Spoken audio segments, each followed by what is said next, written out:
Hello and welcome to episode 17 of Tales from the Bargain Bin. I'm Bill Tucker, and with me on this week's episode is a man who really doesn't need much introduction at all. He's the host of Games My Mom Found and a good friend of the show, Mr. Mike Alberton. What's going on, man? Hey, not too much. Talking about bad video games, apparently. Yes, today's been a day of bad video games. I just finished recording with Mike for his show on a bad game, and now we're going to talk about another one, which is Dick Tracy for the Nintendo Entertainment System. Yeah, and you almost can't say the name Dick Tracy video game without a chuckle. Released in August of 1990 by Bandai. Oh. And this is a game that's been very lampooned in the world of video game critique, especially by one angry video game nerd. That's the only time I remember this from, back when I was watching that stuff religiously. And yeah, let's kind of just jump into Dick Tracy, the video game. Mike, this is your pick. Yes. So why? Well, I know I your played it 15 minutes last night. of Tales Bargain Bin is weird stuff or bad things that people had bought us. This wasn't a game that anybody had bought me, but bought somebody, a friend of mine who was, I would have been, I didn't see this in 1990. I was born in 87, so I probably saw it early 90s. Super Nintendo was already out at the time. He had an NES, and he had a collection of a few NES games. And I would always be like, oh, hey, play those Mega Man games. He had Mega Man 2, but every so often, he would pick this up and play Dick Tracy. And I didn't know who the Dick Tracy is. I mean, I'm 35, and I still don't really know who the hell Dick Tracy is, and I don't care. Yes, I know there's a movie, I know who the character is, but it's one of those things where I'm like, I could give it type of thing. Right. type of, you know. I ask myself the same question, because usually when we do these things, I try to fill a half an hour. And there's not much to fill with this game, because this is a horrendously bad game. This is one of those where, sometimes, again, video game nerd, Game Grumps, like all of that kind of angry video game YouTuber stuff. I always think about it like, is the game as bad as they're saying? Of course, sometimes it's not. This is just done for comedy. Disagree. This is exactly as bad. So I didn't play this game for this episode because I didn't even want to bother with it, Ron. But I do want to play this game. Like, this is a game that I saw my friend play. It made absolutely no sense to me back on the NES, and I didn't care about it. But it's a game that I think about more often than makes sense to me. Like, I really want to play this game all the way through one day. Because to me, it looks cool. I know it doesn't play very well. It's a side-scroller game that also has isometric view moments where you drive a car, but the car is really bad, and the whole idea is like you're trying to find these suspects. And it interests me for some reason. I like weird games in general. Like, I like games that have, especially the NES and the stuff that was didn't have the power to do a lot. I like stuff where they went outside the bounds and tried something different. It interests me a lot, even though I know this game is not good. It's this game. It's another one of those situations where it has some good ideas. Like, there are some neat ideas. The conceit of this game, you're right, is very interesting. We'll talk about Dick Tracy. What in the world is a Dick Tracy? Because that was my number one question. Like, wait, I've seen the movie. I've seen Dick Tracy the movie. But I'm like, what was it? Because he's been around since the 30s as a comic book character. Yeah, he's an old-ass comic book character. Yeah, oldie-time comic book character. But we'll talk about Dick Tracy in a bit. But the game itself, you play as the titular Dick Tracy. There are a series of capers you have to examine or kind of solve, kind of like a Carmen Sandiego, where it's almost in chapters. And what you do is you use your vehicle and you drive from place to place based on the information you get from the different crooks and criminals at the previous place, and kind of follow the trail of breadcrumbs until you basically get all the clues, fill out your notebook, and then you can make the arrest. And that's really all it is, but it's an interesting idea. Like you said, Mike, there's basically two pieces of this. There's the side scrolling where you're just basically walking left to right, punching bad guys in the face, sometimes very comically. And the second part where you're just piloting your car around town and getting shot by snipers. Because evidently in this, your health bar is the same health bar for your car and for your person. And the way it looks, like you barely even notice you're getting shot by these random snipers in your car because it's NES graphics. The best way to avoid the snipers is to drive very, very slow. And as soon as you see them on the roof, you can get out, and then you can take them out pretty easily from the street. Evidently, this is guerrilla warfare in the middle of this urban town that you literally just people perched on the rooftops, just firing at vehicles for no reason. I mean, if this is based in the 30s, that almost feels accurate. Yeah, right. Is this Chicago in the Prohibition era? I mean, I've watched enough documentaries and enough stuff like.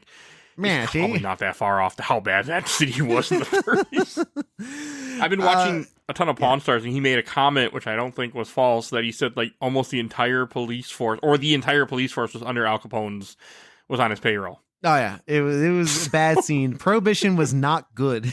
It did not have the desired effect that those who wanted to put it in action did. But this game is, the big problem with this game is control is an issue. People complained about the way the vehicle drives. I don't really mind it too much. I think it's kind of neat. The idea is that you don't really steer it. You direct the car, if that makes sense. Because you're always locked the right lane. You're always correct. You're always locked on the right side of the road because you are a good cop. You're not an evil villain like in GTA. You always lock right on the right hand of the road. And when you reach a intersection, you really should slow down and take your turn, which would be fine for realism. Not fine when you have dead-eye sharpshooters firing sniper rifles at you that hit you every single time. But without fail, you are taking damage from these snipers. And it, like you said, Mike, that is the biggest flaw in this game, is that there's a shared life bar. There's very few ways of recovering it. And once you lose and you start all over. Yeah, there's only I guess one life, but no continues type of thing from what I was reading. There's no lives. There's no continues. You die, you start the caper over. And there's passwords, but they only bring you to the beginning of each case of the 5 cases. Right, exactly. And you have to go and collect these clues. I know the game looks bad, but for some reason, I have thought about this game for probably at this point over 25 years, if not even 30 years. I have thought about this game, went, I should play that one day for the podcast. I mean, not the podcast, but even then, I always thought I should actually play this game and beat it. I don't know why. It's a very strange concept. And the side scrolling is very standard stuff. Yeah. This is really a memorization game. I don't know if I only know this because of the YouTube video I was watching beforehand. If you shoot a guy that's unarmed, you lose health. Yes. I like that. It's a neat idea. Again, it's one of those good ideas. You can't shoot unarmed people. You can of course shoot armed people. There's in the first stage or the first warehouse you find yourself in, you actually get into a little gun battle with somebody, which was really neat. They're ducking behind a piece of furniture and you're doing the same. So they're like rapid fire shooting at you, and then when you stand up to shoot, they duck down. I was like, this is actually kind of cool. This is a little neat thing. I burned like 15 bullets on the guy, but it was still kind of neat. You have get items in the world, one of which is a super punch, which is wonderful. Super punch just sends the guy flying like a Looney Tunes cartoon across the screen and pinballs around, knocking out other people.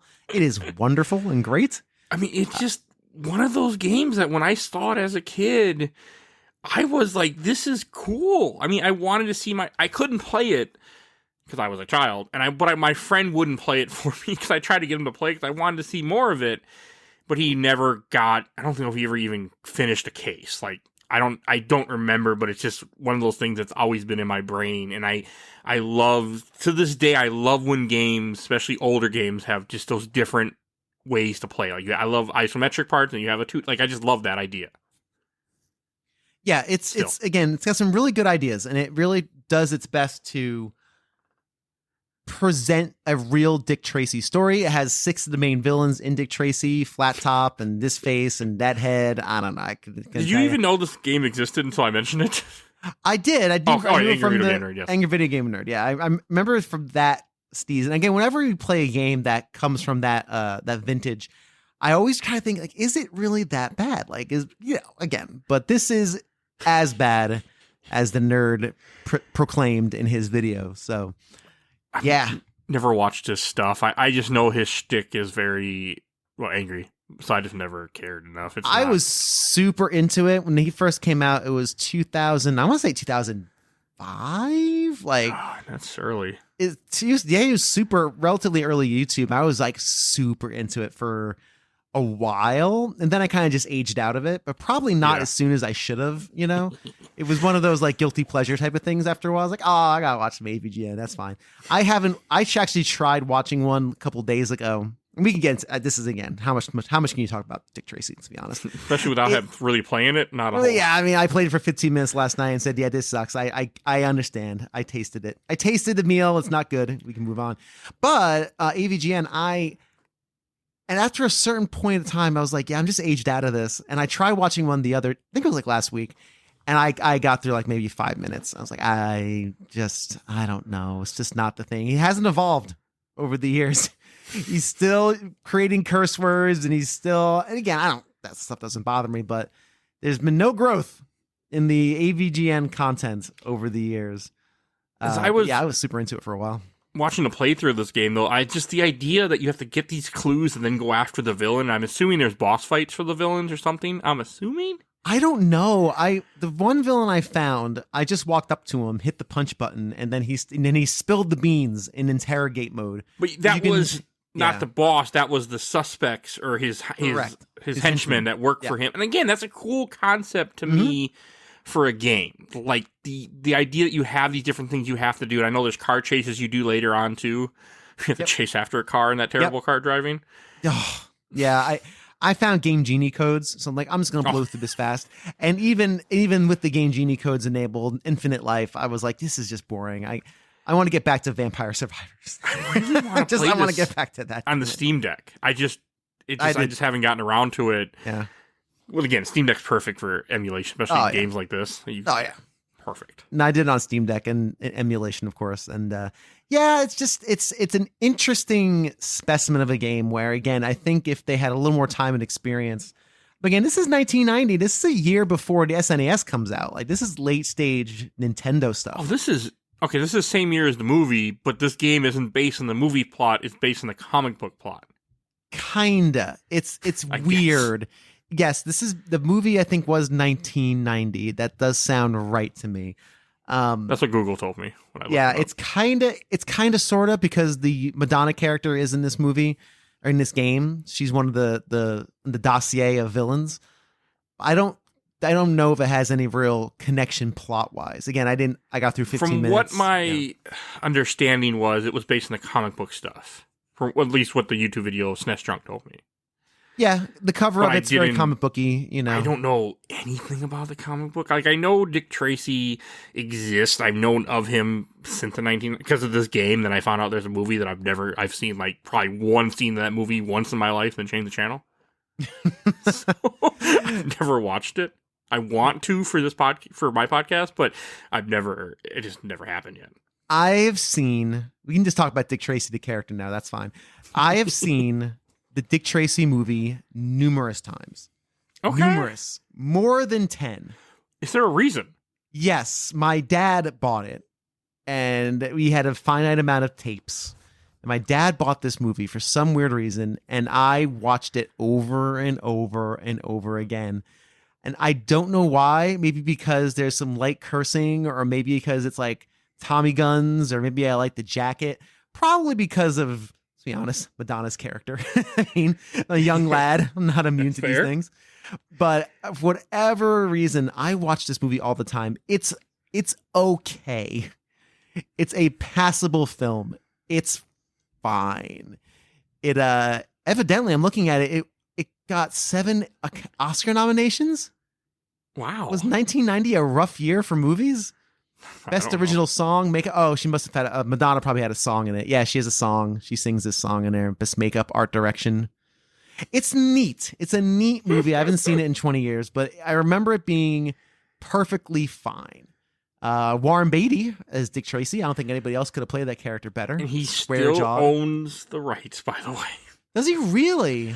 To Dick Tracy, the character? Yes, he still owns the rights to this stuff, because back when he got it, everything like with all stuff, you only have the rights for so long. Right. There's a weird, which I only know this because of one of the podcasts I listen to myself, Comic Conspiracy. He's a weird big fan of Dick Tracy for some unknown reason. That's so funny. And he told me that he talked about the history. He didn't tell me. He told everybody about it. I was going to say, I never met I do want to meet the guy. He owns a comic book store in California, and I'm going to go there someday and meet him and be like, hey, I listened to your show for years now. But here nor there. But to get to the point, like, so Warren Beatty owns Dick Tracy. He made the one movie. He was trying to make another movie, but it never got off the ground. But what he did is he did an AMC special where he dressed up as Dick Tracy, which you can find on YouTube. There's 2 of them. He did one in the last year or so just to renew the rights. He does it once. He's done it every so many years. He does just to renew the rights. Interesting. So he just owns it. Yeah, well, that's he owns it only if he does something with it. So every so often he has to make these little specials where he dresses up as Dick Tracy and he interviews himself, where he's dressed up as normal and he has Dick Tracy dressed up and he interviews himself, I guess. What is happening? What is going on? It looks stupid as hell from everything I've seen, but it's a real thing that he's done, and yeah. That is so strange. Wow, Warren Beatty's weird. I kind of love that. He has this property. I found it on YouTube, and it's an AMC thing where they just like have like half an hour special where the guy, whoever hosted AMC at the time, talk with him. That's Dick Tracy.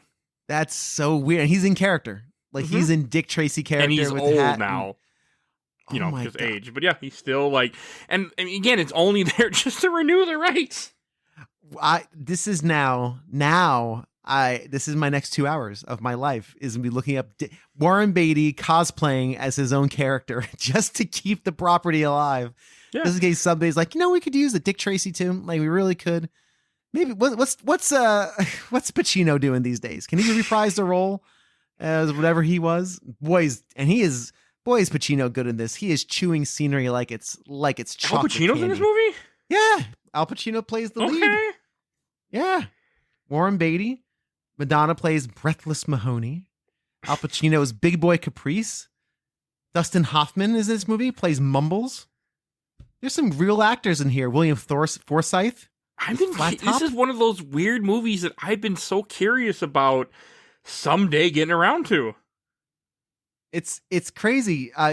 Mandy Patinkin, Paul Sorvino, Dick Van Dyke. This is a star-studded cast. Yeah, that is a star-studded cast for goofy Dick Tracy, and directed and produced by our own Warren Beatty. God, he loves this character. I had no idea he also directed it and produced it.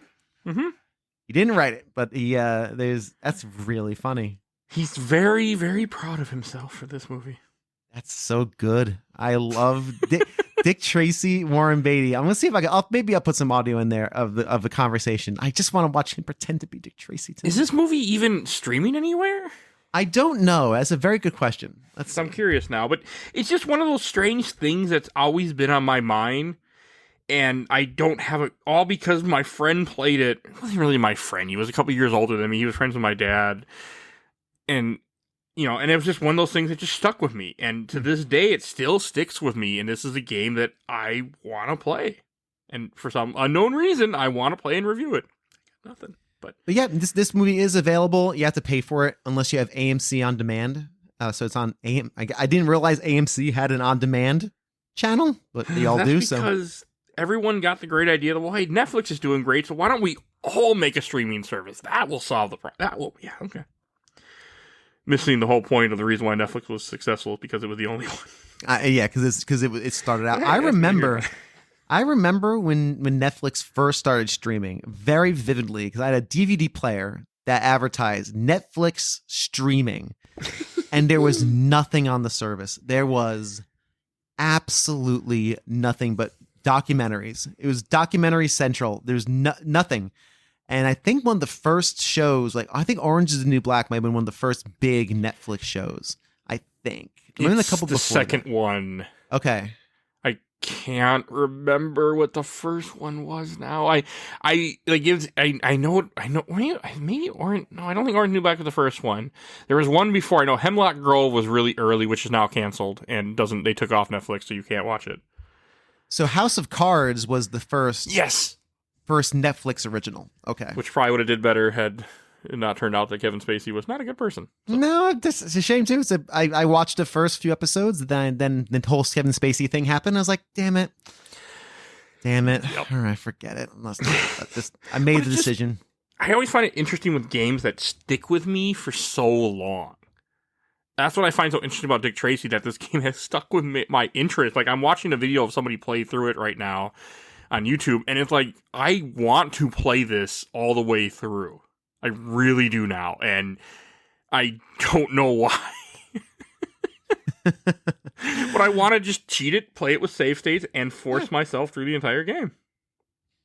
Evidently, I think we were actually incorrect on this. The first movie... Let's see. Hang on a second. Well, there might be stuff like the 1940s or 50s. No, so the first movie for Netflix was original movie was Crouching Tiger, Hidden Dragon, Sword of Destiny, which was the sequel to Crouching Tiger. Okay. But remember Lilyhammer?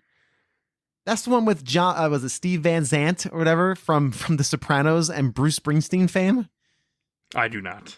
Okay, so that was I remember that being a big deal. That was one of the first series, Lilyhammer. I don't know if it's good, but all I do know is it has Steve Van Zandt of The Sopranos, which is a show I adore. I love The Sopranos very, very much. So anyway, we never watched it yet. Sopranos is great. A lot of it is a little hard to watch because it's not very kind to different races and sexualities. It's very of its time in the way it treats some of the different, more sensitive subjects that really they couldn't do that stuff now. I will say The Sopranos, when I grew up in the neighborhood of The Sopranos, like in northern New Jersey, they shot a lot of it in my old neighborhood. Okay. Like, so, and The Sopranos is very accurate to northern New Jersey. Like, they use all the locations are real locations. They're all the references they make, like when Uncle Paulie is like, "Hey, I went to Carteret School off of Empire Parkway." I'm like, "Yeah, I went to Carteret School off of Empire Park. That's where I went to grade school. I went in Bloomfield. Yeah, right, North Newark." So it's very accurate as far as that goes, and it's really accurate to how they depict an Italian American family in that area. But I did not know any mobsters. But when that show was being filmed, everybody was saying how they had this guy in the mob or this uncle or this aunt. Everybody was in school. Not was like, surprised. "Oh yeah, I'm juiced in." I don't know anybody who's juiced in, but as far as like the dynamics of an Italian American family, it's a lot of accuracy in there. So anyway, I love The Sopranos very much. It's very nostalgic for me. Reminds me of the old neighborhood. That's cool though. I mean, hey, there's nothing wrong with that. I mean, especially you grow up in an area. I don't know. I just keep watching this thing of Dick Tracy, and it just makes me think about like that style of game. How we don't get licensed. I miss the fact that we don't get licensed games anymore. Really.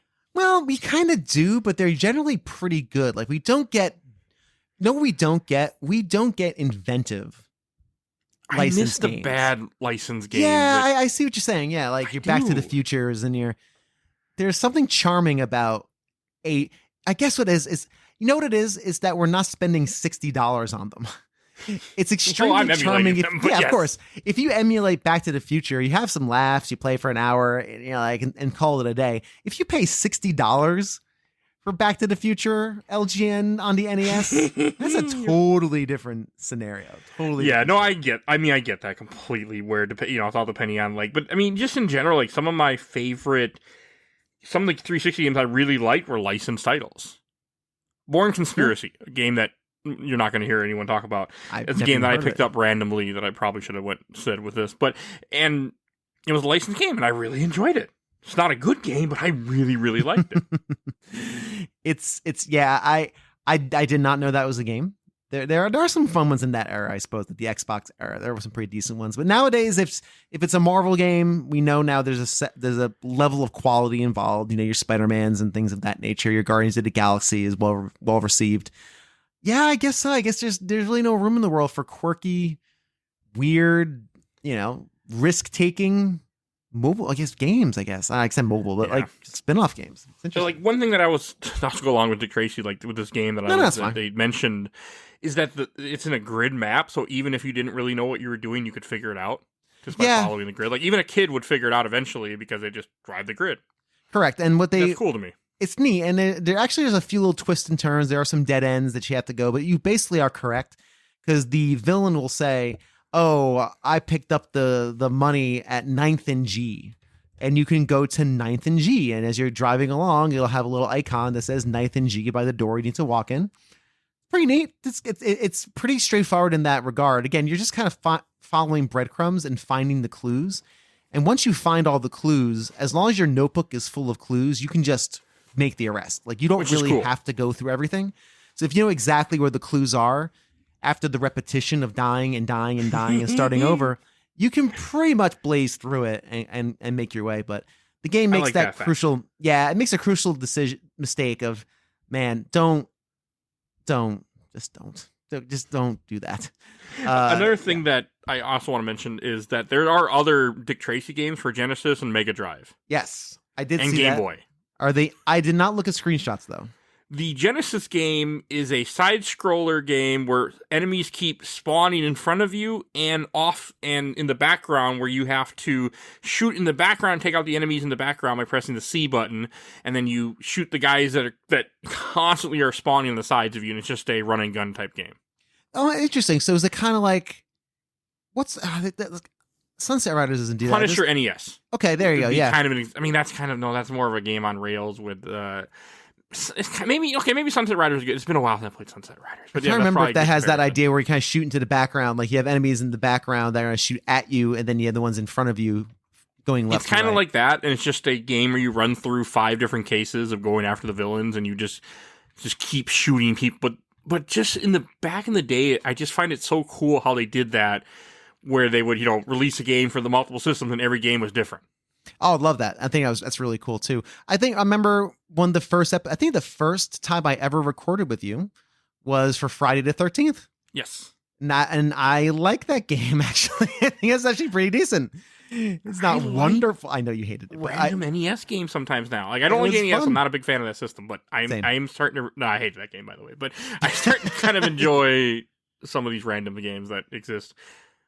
Yeah, and again, I think it really, because it's just so accessible. Like, we just download, hey, yeah, Friday the 13th, but if I had paid, again, if that was my only game for the year, because my aunt heard me talk about Friday the 13th once, and like, ooh, Friday the 13th, Billy likes Friday the 13th. What? No, I'm like 10. I didn't see Friday the 13th, but boom, there it does show up. And if that was my only game, I'd probably hate it, but... as a diversion, why not? I did play it when I was a kid. Somebody else that I knew had it, and I played it, and I remember it being stupid. Yeah, it's Friday the 13th. I like Friday. I think it actually has a lot of good ideas. I don't think it's terrible, but this game is terrible. This is really just not fun, and there's better ways of spending time. I usually for these episodes spend at least a half an hour, and then last night I was like, nah. 15 minutes is done. I had Game Genie codes and everything. I'm like, nope. I should have did it, but I just didn't. I had the time or the care.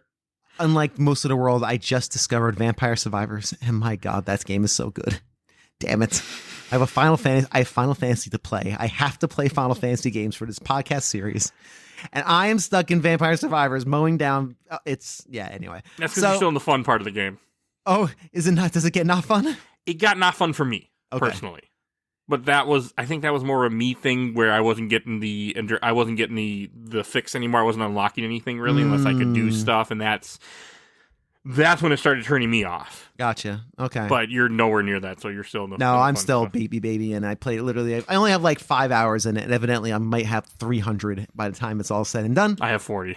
I know people have hundreds upon hundreds of hours in that. A much better game than this. Anything else you want to say? Good games on here, do you? What's that? That's the point of the show, is to have bad games in the bargain bin. Not necessarily. Sometimes they're good. Like one of them was on Journey to Silius. It's not a bad game. I like Journey to Silius just fine. Marble Madness was on this first series, episode, right? No, Marble Madness I think was like I forget what the first episode was, but okay. Marble Madness is a great game. I adore Marble Madness. Oh, last note that I want to go on. Speaking of weird NES games that are based on licensed properties, there is a... God, is it Lone Star? No, what the hell? Lone Ranger. There's a Lone Ranger NES game. Okay. That also came out around this time that does kind of the same things that Dick Tracy does, where it has isometric stuff, it has side-scrolling stuff, it does the different things. I didn't even know it existed until like 3 days ago when somebody mentioned it, and it's another one of those weird licensed games that I recommend that I have to play now at some point. because I'm a sucker for games that change up the gameplay style in a game in this time. Yeah.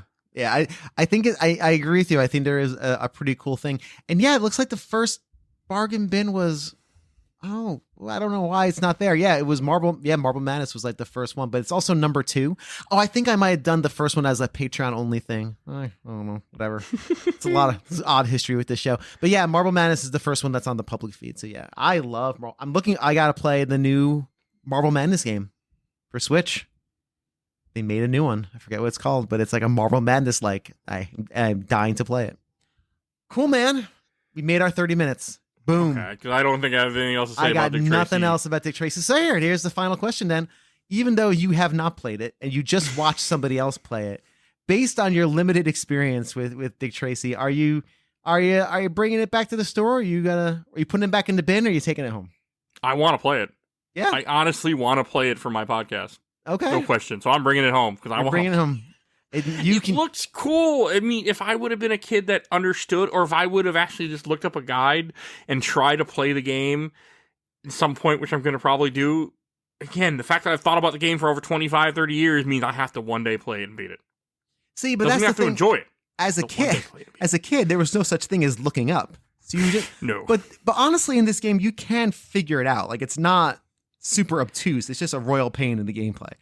Yeah, but I didn't own it. I also didn't have an NES because my dad thought NES was stupid, and I had a Super Nintendo, so he wouldn't get me an NES. Fair, actually. It's kind of fair.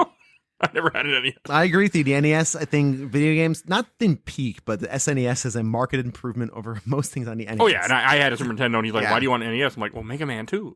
Yeah, right? That's really, Mega Man 2, DuckTales. You got Mega Man at home. You got Mega Man X at home. You don't need Mega Man 2. Nice. And for me, you can have my copy, because I would put this right back in the bin where I found it.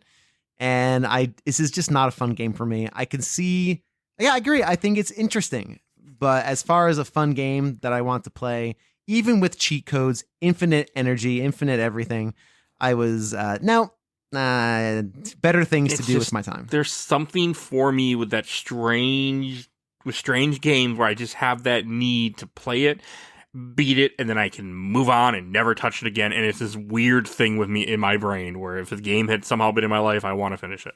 Fair enough.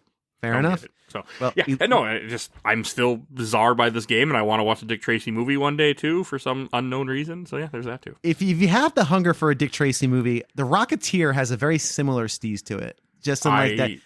Which I love the Rocketeer. That's a future bargain bin, because I actually had that game at Super Nintendo, so we can talk about that a different time. I've never played the Rocketeer. I like that movie though quite a bit.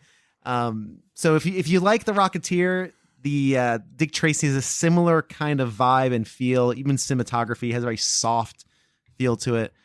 I think it's worth checking it out. Dick Tracy, okay. Why not? Al Pacino's in there, just gobbling scenery, hamming it up, having a blast as whatever the character's name is. The fact that you tell me he's in it got my interest. Yeah. And I have to watch Warren Beatty cosplaying as Dick Tracy every If you Google Dick Tracy, let's see. It's on. I'm going on YouTube. Dick Tracy AMC special. Let's see. And it is there. Oh, so good. All right. There's 2 of them. I found. Okay. It's called Dick Tracy Special. Tracy Zooms In. It came out in 2023. 2023? It came out in February 10th. It was dropped randomly where you have 2 people, whoever the idiots are at AMC, interviewing Warren Beatty dressed up as Dick Tracy, who is Dick Tracy. This sounds wonderful. And it's a Zoom call. And then top it off, you have Warren Beatty as Warren Beatty interviewing Dick Tracy as Warren Beatty dressed up in the Zoom call too. This is the stuff psychotic people do this is some legitimate like king of comedy from This is what you do when you don't want to lose your rights. Guess that's what it is. Ma, please. Have you ever seen King of Comedy? No. That's wonderful. You have to see it right now. Tomorrow. Just watch that movie. Anyway. So, yes, there's a Dick. So that's your random knowledge that you didn't know existed, and now you do, unfortunately. And all thanks to this side episode of A Gamer Looks at 40, Tales from the Bargain Bin. This is why you listen to this series. Not for any hard-hitting analysis of the game itself. Again, it's Dick Tracy. To have this 5 minutes of conversation. But to hear my thoughts on The Sopranos and learn that Warren Beatty literally talks to himself in 2 different characters. This is wonderful, and I'm very glad this exists. And I will try to cut some audio up and pepper it throughout this episode just to make it that much more sweet. Thank you so much for listening to this episode of Tales from the Bargain Bin, and thank you for supporting the show during the lean months of August and September. There is some meaty stuff a-coming, though. If you enjoy this series, there is going to be a month of Earthbound. If you don't like Earthbound, listen to Mike Albertin's show. He's got like 300-something episodes of a variety of topics and games. If you don't like Earthbound and you don't want to hear people talking about it, my show is not for you for the month of probably September. And then in October, we're going to hopefully start the Final Fantasy series. I'm currently playing Final Fantasy V. I went through 1, 2, 3, and 4 in pretty short order. And there's a lot of cool stuff there. I have some pretty cool ideas for it as well, as far as guests and different segments. If you listen to the Zelda episodes, then you kind of know what to expect. A pretty varied assortment of fun things to listen to in your everyday while you're doing the lawn or driving or whatever it is you do, and listen to the podcast while doing it. Mike, thank you so much again for jumping on last minute. I really appreciate it. And again, if you haven't done so already, Games My Mom Found, available on every pod player on the face of the planet. I do recommend doing it from Podbean, though, because he has so many episodes, they're starting to recycle out of the standard pod players. So go to Podbean and just search Games My Mom Found. And I think I'm on like one of the first I'm like episode 17, I want to say, Friday the 13th. You can hear. No, it's not that early. I think it's 30. I want to say 30. I want to say 30. Old Bill, he didn't have a show. He had nothing. He wasn't podcasting again. Just hanging out with Mr. And then I made you watch MCU movies, and that's what did it. That was it. Once I started doing the MCU movies, I'm like, oh man, I gotta do this again. This is so fun. It was episode 38. 38, very good. And then Fear Effect, which was not too far after that. So no, and this was September 30th, 2019 was the first game my mom found. The innocence of the 2019 pre-COVID. Before we knew what was coming. Before we knew what was coming. Thanks again for checking out the show. Twitter, X, whatever you want to call it, is where I mainly hang my hat. And all the social media things, I'm all there in some aspect or way. Mike, thanks again. And until next time, just, watch Dick Tracy. What else have you got to do with your time this week? Thanks a lot, y'all.